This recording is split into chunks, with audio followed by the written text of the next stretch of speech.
전남을 가장 잘 아는 뉴스, 헬로티비 뉴스 전남입니다. 4.7 재보궐선거 순천시 제1선거구 전남도 의원 보궐선거에서 더불어민주당 한춘옥 후보가 당선됐습니다. 선거관리위원회 개표 마감 결과 한춘옥 후보는 득표율 64.79%, 득표수 8,055표를 얻으며 무소속 주윤식 후보를 큰 표 차이로 이겼습니다. 한 후보는 순천농협 장천지점장과 순천시 배구협회 부회장 등으로 활동해왔습니다. 전남도 의원 고흥군 제2선거구 보궐선거에서는 더불어민주당 박선준 후보가 당선됐습니다. 개표 결과 박 후보는 9,045표를 받아 득표율 53%를 기록했고 무소속 정순열 후보보다 6.69%포인트 앞섰습니다. 박 후보는 녹돈 청년회의소 소장을 역임했고 민주당 고흥, 보성, 장흥, 강진 지역위원회 청년위원장을 맡고 있습니다. 4.7 재보궐선거가 치러진 가운데 전남 지역 광역의원 투표율이 전국 평균을 밑돈 반면 기초의원은 전국 최고를 기록했습니다. 지난 7일 오후 8시 보궐선거 투표를 마감한 결과 광역의원인 전남도 의원 선거구 평균 투표율은 37.8%로 전국 광역의원 선거 평균인 42%보다 낮았습니다. 순천 1선거구는 26.3%, 고흥 2선거구는 55.7%로 각각 나타났는데요. 기초의원인 보성군 의원 다선거구는 투표율이 61.4%를 기록하며 전국 기초의원 평균인 37.3%를 훌쩍 넘어서면서 전국에서 가장 높았습니다. 사전투표율은 평균 17.7%로 순천이 10.8%, 고흥 23.8%, 보성 35.1%를 각각 기록했습니다. 순천 지역 재보궐선거 투표율이 전국 8곳에서 치러진 광역의원 선거 가운데 가장 낮은 것으로 조사됐습니다. 중앙선거관리위원회 집계 결과 전남도 의원 보궐선거가 치러진 순천시 제1선거구의 투표율은 26.3%로 확인됐으며 전남 인근 지역 투표율과 비교했을 때 절반에도 미치지 못한 것으로 분석됐습니다. 순천 지역의 투표율 저조는 코로나19 확산으로 인한 영향이 큰 것으로 파악됐습니다.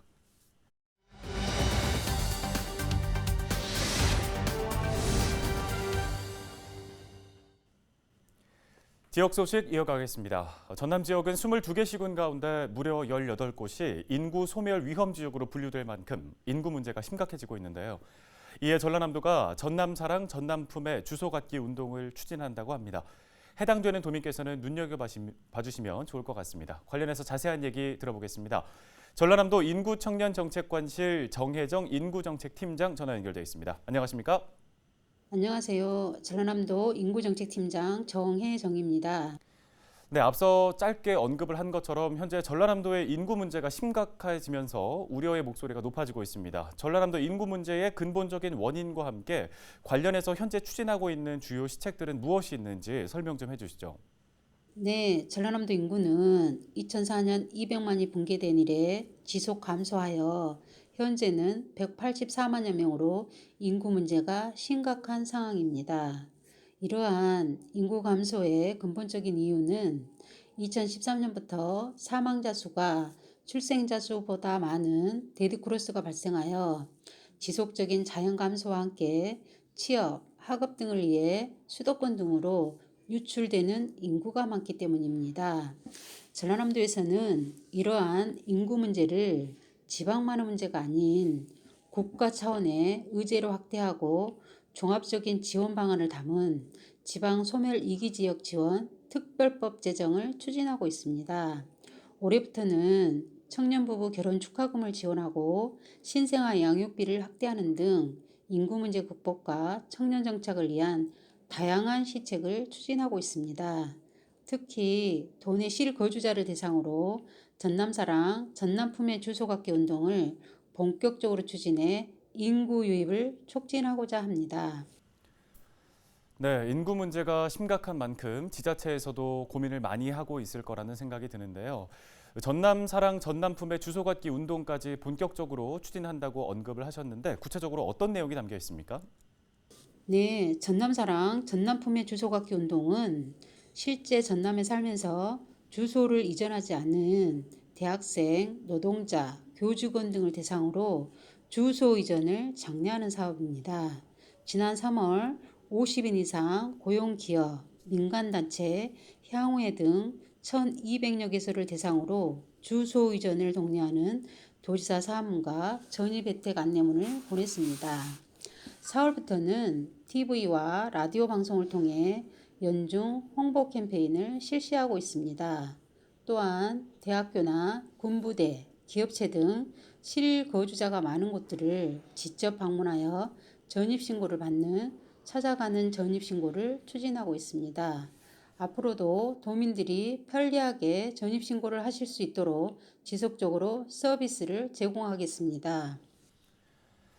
네, 실제 전남에 거주하면서 주소는 이전하지 않은 분들을 대상으로 이전을 장려하는 사업이고 또 이 운동과 함께 도민들께서 편리하게 전입신고를 할 수 있도록 다양한 정책들을 추진하고 있다는 상황 들어봤습니다. 팀장님, 관련해서 도민들께 전하고 싶은 말씀 있으실까요? 네, 국토 면적의 11.8%인 수도권의 국가 인구의 50% 이상이 거주하고 있습니다. 지방은 인구 감소로 소멸 위험에 처해지고 특히 우리 삶의 터전이었던 고향이 사라지고 있습니다. 지역이 살아야 대한민국이 삽니다. 이 방송을 보고 계신 시청자분들 중에서도 혹시 전남에 실제 살고 있지만 주소지가 타 시도에 있으시면 주소를 전남으로 이전해 주시기 바랍니다. 도민 한 분 한 분의 참여가 전남이 발전할 수 있는 원동력이 됩니다. 감사합니다. 네, 이 사업에 해당되는 분들의 많은 참여 바라겠습니다. 지금까지 전라남도 정혜정 인구정책팀장이었습니다.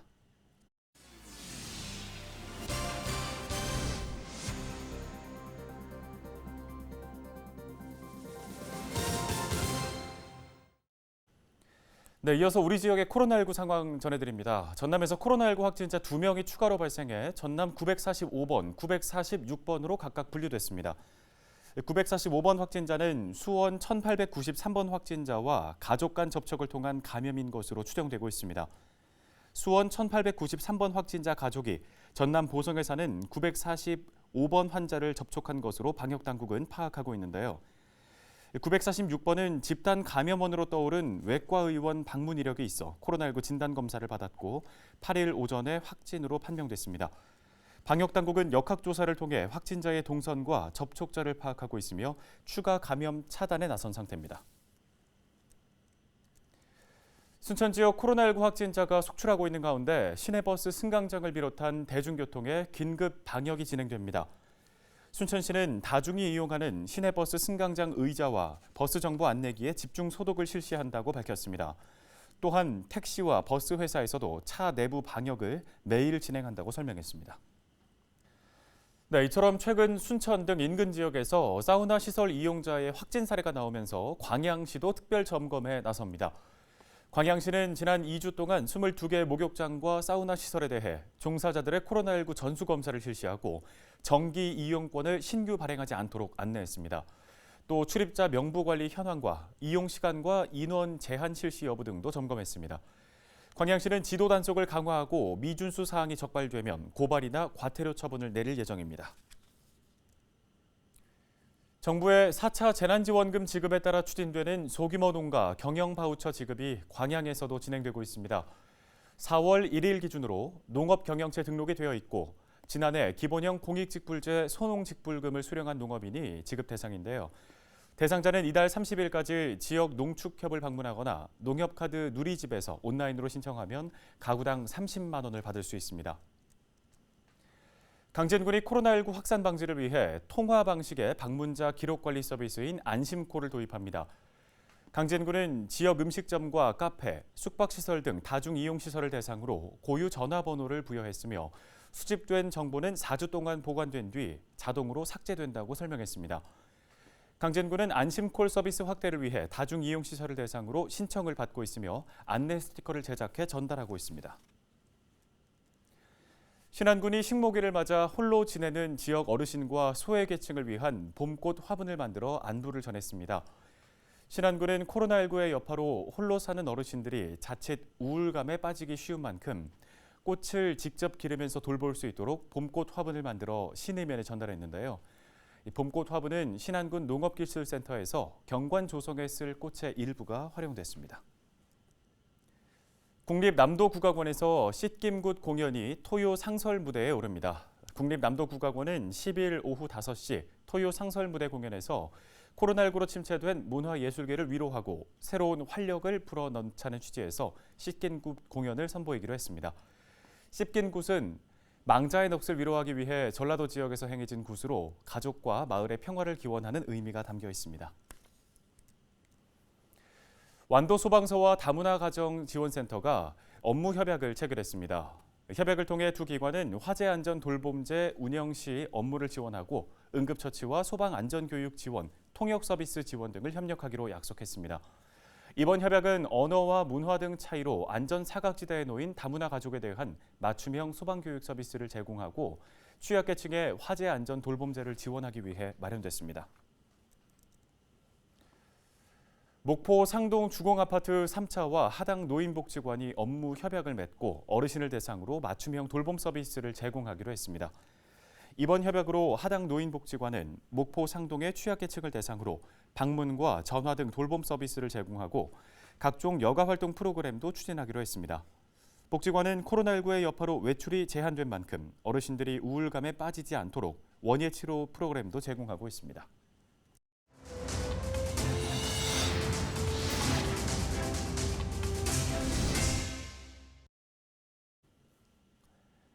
목포대 의대유치특별위원회가 전남대의 지역인재 전형을 광주와 전남으로 한정해야 한다는 주장을 내놓았습니다. 박용 목포대 의대유치특별위원회 위원장은 전남대가 2023학년도 의학계열 지역인재 선발 비율을 2022학년도 41%에서 62%로 확대하는 안을 발표하면서 지원 자격은 기존대로 광주와 전남을 넘어 전북까지 유지했다고 밝혔습니다. 하지만 전북대는 지원 자격을 전북으로만 한정해 오히려 광주와 전남의 학생들에게 피해를 안겨주고 형평성에도 어긋난다고 지적했습니다. 광양시가 올해 일자리 정책의 목표를 고용률 69%, 또 12,000여 개의 일자리 창출로 잡았다고 밝혔습니다. 광양시는 창업 인프라 조성 등 4대 핵심 전략을 세우고 200여 개의 세부 사업을 추진할 계획입니다. 이를 위해 광양시는 예산 2,300여억 원을 투입하고 민간 자본 2조 146억 원을 유치할 예정입니다. 산업통상자원부 주관 분해성 고분자 소재 상용화 기반 구축 사업에 여수시가 선정됐습니다. 여수시는 이번 공모로 인해 국도비 포함 166억 원을 들여 상동지구의 분해성 고분자 기업 지원을 위한 사무동과 실증화동을 구축할 계획입니다. 지역 중소기업들은 생산 장비 공동 활용과 기술 지원, 전문 인력 양성 등을 지원받을 수 있습니다. 다음 소식입니다. 주한 오스트리아 볼프강 앙거홀처 대사 부부가 고흥 소록도를 방문했습니다. 앙거홀처 대사는 지난해 관람한 대한간호협회 주관 전시회에서 마리안느와 마가렛 간호사를 보았고 그 계기로 소록도를 방문하게 됐다고 전했습니다. 앙거홀처 대사 부부는 두 간호사의 사택과 나눔 연수원에 있는 기념관 등을 관람했고 두 간호사의 희생 봉사의 마음이 숙연해진다며 오스트리아에 있는 두 간호사에게 소록도의 소식을 전하겠다고 말했습니다. 영암군이 국가 기준점 표지 조사를 오는 10월까지 추진합니다. 이번 조사는 금정면 촛대봉을 시작으로 석교산과 국사봉, 활성산과 흑석산 등에 설치된 국가 기준점 표지를 확인할 계획입니다. 또 통합 기준점 33곳 등 모두 154곳을 대상으로 현장 조사를 통해 훼손된 기준점은 국토지리정보원에 통보해 정비할 예정입니다. 서해 지방해양경찰이 하루 평균 2.8건 정도 출동하고 있는 것으로 파악됐습니다. 서해 해경청이 집계한 1분기 응급 환자는 모두 145명이 이송됐으며 해양사고 99건, 해양오염 방제 10건 등으로 조사됐습니다. 또 불법 외국 어선 7척을 붙잡았고 우리나라 바다를 침범하려 한 외국 어선 등 239척을 쫓아냈다고 밝혔습니다. 헬로티비 뉴스는 언제나 지역 주민 여러분 곁에 있겠습니다. 함께해 주신 여러분 고맙습니다.